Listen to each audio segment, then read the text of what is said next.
በተፈጥሮ እኔ የትም ሆኜ ደሃ ሆኜ መኖር የማልችል ሰው እንደነበር ከልጅነቴ ነበር ማቀው። የዛሬ እንግዳችን ብርሃኑ ዘርጋው ነው። ብርሃኑ ዘርጋው በኢትዮጵያ ቴክ ኢንዱስትሪ ላይ ብዙ ስራ እየሰራ ያለ ሰው ነው። የዘርጋው ክላውድ ኮፋውንደር እና ሲኢኦ ሆኖ ረጅም ጊዜ ሰርቷል። ካምፓኒን እንደ ከሰው በላይ አድርጎ የሚያይ ጭንቅላት አለ። ዘርጋው ከሚጠፋ አዘ ካምፓኒ እኔ ብጠፋ ይሻላል።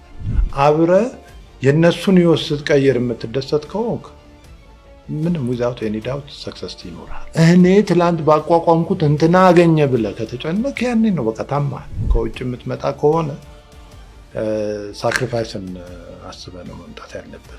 እኔ ነገ እኔ ስገባላት ኢትዮጵያ መብራት ይበራላታል ሁሉ ነገር በቃ ምናምን ብለህ ያለኔ አትኖርም ብለህ የመጣለት ያኔ ገደል ነው። ኤክስፔክቴሽን በጣም መጥፎ ነው። በተለይ ኢንተርፕረነር ማይንድ ሴት አለው የሚለው ሰው በምንም አይነት ኤክስፔክቴሽኑ ሎወር አድርጎ መነሳት አለበት።